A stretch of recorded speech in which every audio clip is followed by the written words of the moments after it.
আজকে যে শিরোনামটি নির্ধারণ করেছি, এই শিরোনামটি অন্য একজন কানাডা প্রবাসী সাংবাদিক মিস্টার শওকত আলী সাগর। মূলত তার একটি ভিডিও দ্বারা আমি অনুপ্রাণিত হয়েছি। এই ভদ্রলোকের সঙ্গে আমার সরাসরি পরিচয় নেই। আ তিনি হয়তো আমাকে চিনেন, আমিও হয়তো তাকে চিনি। কিন্তু আমার যতটুকু মনে পড়ে আমি যখন একেবারে আজকের কাগজ যখন আজকের কাগজ প্রতিষ্ঠিত হলো, আমি তখন সেই প্রতিষ্ঠাকালীন একেবারে শুরুর দিকে ওটার মফস্বল বার্তা সম্পাদক ছিলাম। অর্থাৎ একটা পৃষ্ঠার সম্পাদক ছিলাম এবং সারা বাংলাদেশ থেকে যে স্থানীয় প্রতিনিধিরা খবর পাঠাতেন সেই ৯০ সনে, সেই খবরগুলো ছাপানোর দায়িত্ব এডিটিং করে পেস্টিং করা থেকে শুরু করে পুরো জিনিসটাই আমার দায়িত্বে ছিল। তো সেখানে সম্ভবত মিস্টার শওকত আলী সাগর কোনো একটা জায়গা থেকে তিনি খবর পাঠাতেন। কোন জেলা থেকে পাঠাতেন আমি এই মুহূর্তে মনে করতে পারছি না। তবে ফখরে আলম নামক আরেকজন সাংবাদিক ছিলেন, যিনি পরবর্তীতে খুব নামকরা সাংবাদিক হয়েছিলেন, যশোর বাড়ি। তার সঙ্গে পরিচয় হয়েছিল যেহেতু আমি ওখানে ছিলাম মাত্র ৩ থেকে ৪ মাস। ফলে শওকত আলী সাগরের সঙ্গে পরিচয় হওয়ার সুযোগ ছিল না এবং একটা সময় দেখুন অঞ্জন রায়, এই যে সাংবাদিক, উনিও এরকম পাবনা থেকে সংবাদ পাঠাতেন। বেশ কয়েকজন, আব্দুল কুদ্দুস চাদু, তারপরে অঞ্জন রায়, এরা সব পাবনা থেকে সংবাদ পাঠাতেন। তো যার জন্য আমি তাদেরকে চিনতাম সেই ৯০ সন থেকেই। কিন্তু পরিচয় হয়ে ওঠেনি, কখনো পরিচয় হয়ে ওঠেনি। আর আমি যেহেতু ৯১ থেকে নিজের ব্যবসা শুরু করেছি এবং সাংবাদিকতার পেশা থেকে নিজেকে দূরে রেখেছি এবং ২০০৯ সনে আবার সংবাদপত্রে লেখালেখি শুরু করি এজ এ কলামিস্ট হিসেবে। কিন্তু আমার যে ১৯৮৬ থেকে ৯০ পর্যন্ত যে প্রায় ৫ বছরের সাংবাদিক জীবন, সেই সাংবাদিক জীবনের কোনো একটা সময় মিস্টার শওকত আলী সাগরকে আমি স্মরণ করতে পারি যে তিনি আজকের কাগজের নিয়মিত খবর পাঠাতেন। তো সেটি বড় কথা নয়। বড় কথাটা হলো যে আমার বস ছিলেন যেমন আমিনুল ইসলাম খান। প্রথম আলোর মতিউর রহমান, আমরা একসাথে চাকরি করেছি। We work together, he was my colleague. তো সবাই যার অবস্থানে বড় হয়ে গেছেন, অনেক বড় হয়ে গেছেন। তো এখানে শওকত আলী সাগর স্থানীয়ভাবে নিউজ পাঠান, ডাজ নট ম্যাটার। কিন্তু এখন তো তিনি নামকরা একজন সাংবাদিক। বা নাঈমুল ইসলাম খান সাহেব একসময় বস ছিলেন, আমিও যখন এমপি হয়ে গেছি, তো তিনি আমাকে সম্মান করেছেন, আমি তার অধীনস্থ ছিলাম, কিন্তু ডাজ নট ম্যাটার। আবার জনাব মতিউর রহমান প্রথম আলোর সম্পাদক, একটা সময় নাঈমুল ইসলাম খানের অধীনে চাকরি করতেন, এমনকি আমাদের সহকর্মী ছিলেন। কিন্তু আল্লাহ তাকে অনেক বড় করে ফেলেছেন, সম্মান তাকে করতেই হবে। তো সাগর সাহেব সেখান থেকে ইউটিউব করেন। তিনি মার্জিত ভাষায় কথা বলেন, পরিশীলিত ভাষায় কথা বলেন, তথ্য এবং উপাত্ত নিয়ে কথাবার্তা বলেন এবং যেটাকে আমরা কমার্শিয়াল ইউটিউবিং বলতে পারি, সেটা তিনি কখনোই করেন না। তার কাছে যেটা ভালো মনে হয়, তিনি অবশ্যই আওয়ামী লীগ বা মুক্তিযুদ্ধর যে সপক্ষ শক্তি, সেটিকে প্রমোট করেন বা ধারণ করেন, তার কথায় সেরকমই মনে হয়েছে। কিন্তু এভাবে আওয়ামী লীগের কোনো বেনিফিশিয়ারি গ্রুপ পদপদবিতে আছেন বা কোনোদিন আওয়ামী লীগের কোনো অনুষ্ঠান ওরকম আমি দেখিনি। কিন্তু তার কথাবার্তার মধ্যে যথেষ্ট ম্যাচুরিটি থাকে, উচ্চারণে সাবলীলতা থাকে, বাংলা ভাষা শব্দচয়ন, এবং কানাডাতে থাকা সত্ত্বেও তিনি ইংরেজি না বলে পরিশুদ্ধ বাংলা বলার চেষ্টা করেন এবং তার ভিউ যতই কম হোক না কেন বা বেশি হোক না কেন, আমার সামনে যখনই তার কোনো টপিক আসে, আমার যদি তার হেডলাইনটা পছন্দ হয়, আমি তার সেই ভিডিওগুলো দেখি এবং এটি আমি নিয়মিত দেখার চেষ্টা করি। এরকম একটা ভিডিও দেখলাম ওনার, যে ডক্টর মোহাম্মদ ইউনূসকে আসলে বিশ্বের কোনো ফাইন্যান্সিয়াল অর্গানাইজেশন, কোনো রাষ্ট্র এবং কোনো পক্ষ as a head of the state বা হেড অফ দ্য গভর্নমেন্ট, সরকার প্রধান হিসেবে ধ্যান জ্ঞান করে, মান্যগণ্য করে, তার প্রতি বিশ্বাস এবং আস্থা স্থাপন করে বড় কোনো অর্থনৈতিক বিনিয়োগে তারা আসছে না। এর ফলে সরকারের ভিতরে এবং বাইরে একটা বিরাট ক্রাইসিস তৈরি হয়েছে। এই কথাগুলো উনি ওনার মতো করে বলেছেন। তো উনি আর এই বক্তব্য শোনার পর আমার কাছে মনে হলো যে ওনার সেই বক্তব্য যারা দেখেছেন তারা তো দেখেছেনই, তার সঙ্গে আমার নিজস্ব যে কিছু মতামত, সেই মতামতগুলো আমি অ্যাড করে আজকের এই টপিকসটি বলতে চাই। আমি প্রথমত যেটা আমি নিজেও অন্য সাধারণ মানুষের মতো আশা করেছিলাম যে ডক্টর মোহাম্মদ ইউনূস যেদিন ক্ষমতায় আসবেন সেদিন বাংলাদেশে বৈদেশিক সহযোগিতার বন্যা বয়ে যাবে। আইএমএফ সামান্য $5 বিলিয়ন বা 4.6 বিলিয়ন ডলার ঋণ দেওয়ার জন্য আওয়ামী লীগকে যেভাবে হাস্তানাস্তা করেছে, এবং আমরা সবাই ওই সময়টাতে বলেছি, আমি নিজেও বলেছি যে আইএমএফ ঋণ নাও দিতে পারে। এবং রেজা কিবরিয়ার মতো প্রাজ্ঞ অর্থনীতিবিদ সে তো বলতে গেলে রীতিমতো কসম খেয়ে বলেছেন যে পূবের সাথে পশ্চিমে গেল আইএমএফ ঋণ দেবে না। কিন্তু অবাক করার ব্যাপার হলো যে আইএমএফ শুধু ঋণ দেয়নি, নজিরবিহীন দ্রুততার সঙ্গে আওয়ামী লীগ সরকারকে ঋণ দিয়েছে। ইট মিনস আওয়ামী লীগের যে শাসন ব্যবস্থা এবং তাদের যে অর্থনৈতিক ম্যানেজমেন্ট ছিল এবং তাদের যে ডাটা ছিল, আমরা যতই সমালোচনা করি না কেন সেটি আইএমএফের দৃষ্টিতে 100% পারফেক্ট ছিল। যদি পারফেক্ট না থাকতো অত দ্রুত আইএমএফের ঋণ পাওয়া একেবারে অসম্ভব বিষয় ছিল। এই কারণ হলো বিশ্বব্যাংকের একটা কোটা থাকে যে আপনি বিশ্বব্যাংক ধরুন পদ্মা সেতুতে তারা $2 বিলিয়ন বা $1 বিলিয়ন তারা দেয়নি, কিন্তু তাদেরকে এই সেম সমপরিমাণ অর্থ কিন্তু বাংলাদেশকে দিতে হয়েছে, কিন্তু অন্য একটি প্রকল্পে। এর কারণ হলো যে সারা পৃথিবীর যে সদস্য রাষ্ট্র তাদের অর্থ দিয়ে বিশ্বব্যাংক পরিচালিত হয়, ফলে সদস্য রাষ্ট্ররা আবার নির্দিষ্ট হারে ঋণ পাওয়ার জন্য যোগ্যতা রাখে। তো বাংলাদেশের ভাগেও এরকম একটা ঋণ আছে, সেই ঋণ নিয়ে পদ্মা সেতুতে তারা দেয়নি, কিন্তু অন্য একটা জায়গাতে তারা দিতে সেটা বাধ্য। কিন্তু আইএমএফের ক্ষেত্রে বিশ্বব্যাংকের মতো এরকম কড়াকড়ি নেই।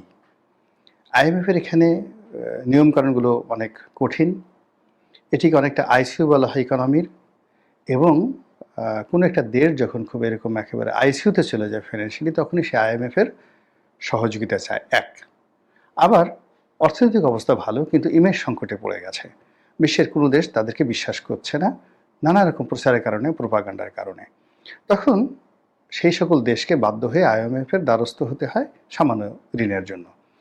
তো বাংলাদেশ যখন আওয়ামী লীগ জমানাতে আইএমএফের ঋণ চেয়েছিল তখন আসলে আইএমএফের ঋণ দরকার ছিল না, ইকোনমি সচ্ছল ছিল, ফরেন রিজার্ভ ওকে ছিল। আমরা যদিও বলতাম যে না এখন $32 বিলিয়ন নেই, ভুয়া, এসব মিথ্যা কথা, ইত্যাদি ইত্যাদি নানা রকম কথাবার্তা, কিন্তু আইএমএফ এসে যে রিপোর্ট দিল দেখলাম যে না, আইএমএফ যেটা বলছে আওয়ামী লীগের হিসাবের সঙ্গে শুধুমাত্র একটি, যে তারা কিছু টাকা খরচ করে ফেলেছে যেটিকে তারা রিজার্ভ হিসেবে বলছে, আর আইএমএফ বলছে না ওটাকে আলাদা করো। এটা নিয়ে একটা গন্ডগোল, এছাড়া আসলে তেমন কোনো গন্ডগোল ছিল না। এটা $8 বিলিয়ন মতো, অর্থাৎ সরকারি হিসাবে আওয়ামী লীগ সরকারি হিসেবে যেটা $30 বিলিয়ন, আইএমএফের হিসাবে সেটা $22 বিলিয়ন, কিন্তু টাকা $30 বিলিয়ন আছেই।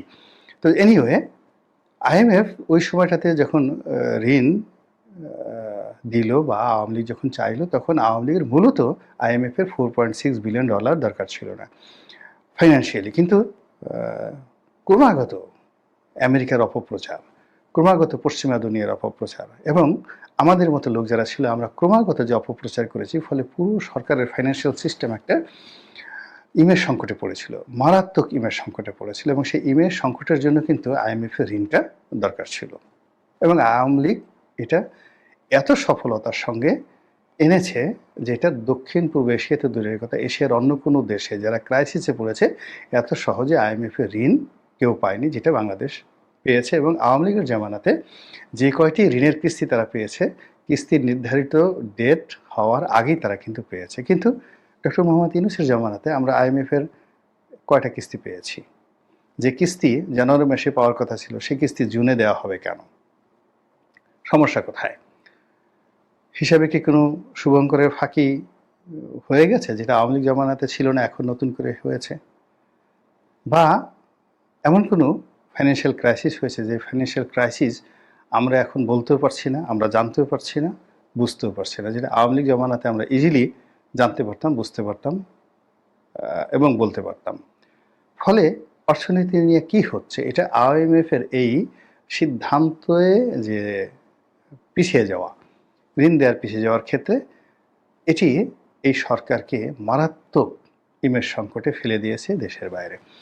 ফলে ওয়ার্ল্ড ব্যাংকের সঙ্গে অলমোস্ট আমরা শুনেছিলাম যে $46 বিলিয়ন, এরকম আবার বলছি 46 নাকি ডক্টর মোহাম্মদ ইউনূস পাবেন। তিনি যখন ওই সময়টাতে জো বাইডেনের সাথে সাক্ষাৎ করতে গিয়েছিলেন এবং সাইড লাইনে জো বাইডেন তার সঙ্গে হ্যান্ডশেক করেছেন, দেখা করেছেন, একটু পাশে বসেছেন, ছবি তুলেছেন এবং এটা নিয়ে আমরা যখন আনন্দে উদ্বেলিত, তখন আমরা ডক্টর ইউনূসের যারা পক্ষে লোক বলার চেষ্টা করেছি যে বিশ্বব্যাংক আমাদেরকে 46 বিলিয়ন, আইএমএফ দিচ্ছে 4.6, মানে 4.6 বিলিয়ন, আর বিশ্বব্যাংক আমাদেরকে পুরো 46 মানে 10 টাইমস $46 বিলিয়ন দেবে। ওই সময়ের রিপোর্টগুলো দেখেন। কোথায় সেই ঋণ? বিশ্বব্যাংক কোথায় সেই টাকা দিয়েছে? কিভাবে এসেছে? পুরো দেশ তো এখন চলছে গার্মেন্টস এক্সপোর্টের উপরে, আর সীমাহীন এই গত 7 মাসে বিদেশিরা 2 হাতে রেমিটেন্স পাঠিয়ে এই সরকারকে টিকিয়ে রেখেছে। আর বিভিন্ন সেক্টরে দাম বাড়িয়ে, ট্যাক্স বাড়িয়ে মোটামুটি পরিস্থিতি সামাল দেওয়ার চেষ্টা করা হচ্ছে। যাক, এনিওয়ে, এখন আইএমএফের ঋণ হচ্ছে না, বিশ্বব্যাংকের সঙ্গে এরকম বড় কোনো লেনাদেনা হয়েছে, বড় একটা ডিল, বিশ্বব্যাংকের $5 বিলিয়ন এসে গেছে, এরকম তো কোনো আইআরডি বা ইআরডি এর কোনো আমরা প্রতিবেদন দেখলাম না। এরপর ধরুন জাইকা, আমাদের বাংলাদেশের জন্য একটা বড় ডোনার। জাইকা কয় টাকা দিয়েছে বলেন তো? আপনারা কি জানেন যে জাপান কোঅপারেশন সংস্থা তারা কি বন্ধ করে দিয়েছে, না স্থগিত করেছে, নাকি দেবে না? কেন? চীন, আমরা চীন থেকে কত টাকা পেয়েছি গত 7 মাসে ঋণ হিসেবে, অথবা চীনকে আমরা কত টাকা দিয়েছি?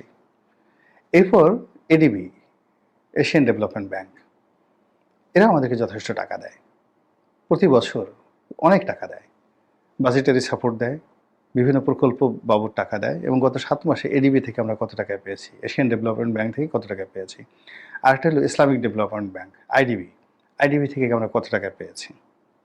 এরপর বিশ্বের বিভিন্ন দাতার সংস্থা, যেমন ধরুন আমেরিকার বেশ কয়েকটা ফাউন্ডেশন থেকে আমাদের টাকা আসে। এবং এই যে জর্জ সরোজ নামক এক ভদ্রলোক, তিনি আমাদের বিভিন্ন এনজিওদেরকে টাকা দেন, বিভিন্ন রাজনৈতিক লোকদেরকে টাকা দিয়ে বাংলাদেশে অস্থিরতা তৈরি করেন। এরকম জর্জ সরোজ, তার ছেলে এসে অতি সম্প্রতি বাংলাদেশে দেখা করে গেছেন ডক্টর মোহাম্মদ ইউনূসের সঙ্গে। তো তিনিই বা এই গত কয় মাসে কত টাকা দিয়েছেন, গত 7 মাসে কত টাকা দিয়েছেন? অথবা ইউএসএআইডি, তারা তো বাংলাদেশে একমাত্র রোহিঙ্গাদের যে খাদ্য সহায়তা বাবদ যে অর্থ, এটা ছাড়া ইউএসএআইডি বাংলাদেশের যে বরাদ্দ, তাদের বরাদ্দ পুরোটা বন্ধ করে দিয়েছে। এখন গত 7 মাসে বা 8 মাসে উনি আসার পর আমরা কি পেয়েছি দেশের বাইরের থেকে? লোন হিসেবে, গ্র্যান্ট হিসেবে, এমনকি ওনাকে বলা হয় এনজিও গ্রাম সরকার, মানে গ্রামীণ ব্যাংক এবং এনজিওদের সম্মিলিত প্রচেষ্টার ফসল এনজিও গ্রাম সরকার। তো সেই এনজিও গ্রাম সরকারের প্রতিনিধি হিসাবে তিনি এনজিওদের মাধ্যমে কত টাকা পেয়েছেন? এনজিও পরিসংখ্যান ব্যুরো কি বলতে পারবে যে আমরা এত ডলার পেয়েছি, যেটা বিগত বছরের তুলনায় বেশি বা কম? কিংবা এই যে আমাদের দেশে এত বড় একটা বন্যা হলো, বন্যা হওয়ার পর আমরা সবাই, এদেশের মানুষ খুব স্বপন বিলাসী, আরে বাবা, যে ছিল আমার স্বপ্ন সারিনি তাকে ভুলিতে পারিনি, তারে ভুলিতে পারিনি, এটা গান দিয়ে তুমি তুমি প্রিয়া হবে, তুমি এসো মোর প্রিয়া হবে, এই যে মানুষকে প্রেমের ভাব দেখানো, বা জীবিত অবস্থায় আমি তোমাকে কিচ্ছু করতে পারিনি, তোমার জন্য একটা সুই কিনতে পারিনি, নাকফুল কিনতে পারিনি, সুতো কিনতে পারিনি, তোমাকে বিয়ে করতে পারিনি, কাজেই আমাকে ক্ষমা করে দিও, জীবনে যদি দীপ জ্বালাতে নাহি পারি, হ্যাঁ, তো আমার কবরের কাছে গিয়ে তুমি দীপ জ্বালিয়ে দিতে পারো, সতীনাথের সেই বিখ্যাত গান। তো এই হলো আমাদের ভীরুতা, আমাদের কাপুরুষতা। এই জিনিসগুলো এখন চলে না। এখন প্রেমিকারা বলবো, ওরে হারামজাদা, তুই, আমি মরে যাব, তারপরে তোর কবরের কাছে গিয়ে আমি মোমবাতি জ্বালাবো এবং তোকে তখন স্মরণ করব, হ্যাঁ, নিকুচি করি তোর সেই প্রেমের, ক্যাশ দে, আইফোন, লেটেস্ট আইফোন দিবি, পারলে মার্সিডিজ গাড়ি দিবি, রোলস রয়েস ঘড়ি দিবি, তারপরে প্রেম করতে আসবি। আর যদি তা না পারিস, যে বিষ খা, একেবারে ওই হারপিক খেয়ে মরে যা, হারপিকের পয়সা যদি না থাকে আয়, আমি দেই। এখন প্রেমিকারা এরকম প্র্যাকটিক্যাল। তো মোর প্রিয়া হবে, দেব খোঁপায় তারার ফুল। তো আমি দোকান থেকে একটু ফুল কিনতে পারছি না, রজনীগন্ধা কিনতে পারছি না। আমি আকাশের তারা দিয়ে খোঁপায় ফুল দিয়ে দেবো। কাজী নজরুল ইসলামের সেই বিখ্যাত গান। শুনতে ভালো শোনায়, কিন্তু এখন কেউ বলে যে না, আমার খোঁপায় এখন আর ফুল দরকার নেই। যদি পারিস আমাকে এই ৳১,০০,০০০ খরচ করে চুলটা হেয়ার ডাই করে দে, দুবাইতে নিয়ে যা, ব্যাংককে আমাকে নিয়ে যা, সুন্দর করে আমাকে ঘুরিয়ে নিয়ে আস। এই ধরনের প্রেমিক। তো ওই প্রেমিকের যদি প্রেম সবচেয়ে স্পর্শকাতর যে জায়গাগুলো, সেখানে যদি অর্থ ঢুকে যায়, তাহলে আমাদের যে স্বাভাবিক জীবন, সেই স্বাভাবিক জীবনে অর্থের তাণ্ডব কোন পর্যায়ে? এখানে we need cash, not kind. কোনো উপহার চাই না, একেবারে ক্যাশ চাই।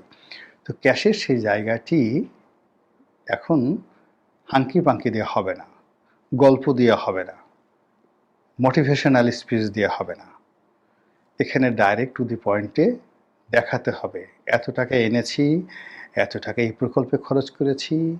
শেখ হাসিনাকে যতই স্বৈরাচার বলেন না কেন, মেট্রো রেলে যখন উঠেন, তারপরে শেষে পদ্মা ব্রিজে যখন উঠেন, এক্সপ্রেসওয়েতে যখন উঠেন, একেবারে সুন্দর সুন্দর রাস্তাঘাটে চলেন, মানুষ ওখান থেকে 80% টাকা চুরি করা হয়ে গেছে, ওটা নিয়ে মানুষ চিন্তা করে না। যে পদ্মা সেতু পাড়ি দেয়, সে শুধু বারবার শেখ হাসিনা কি মনে করে, ইনুস সাহেবকে মনে করে না। আর ইনুস সাহেবের অবস্থা দেখে সবাই বলে যে ওই যে পদ্মা থেকে যে টুস করে ফেলে দেওয়া কথা বলা হয়েছিল, এটা লোকজন কিন্তু পাবলিক স্মরণ করে। এটা হলো রিয়ালিটি, এবং সেই রিয়ালিটির মধ্যে থেকে এখন ডক্টর মোহাম্মদ ইউনূস, তাকেই প্রমাণ করতে হবে, তার সরকারকে প্রমাণ করতে হবে যে they are more powerful, more stronger and effective rather than anybody in the nearer past. বিশেষ করে শেখ হাসিনা সরকারের সব কিছু চাইতে তারা এখন ভালো করছেন, কিন্তু সেটা কি তারা বলতে পারবেন?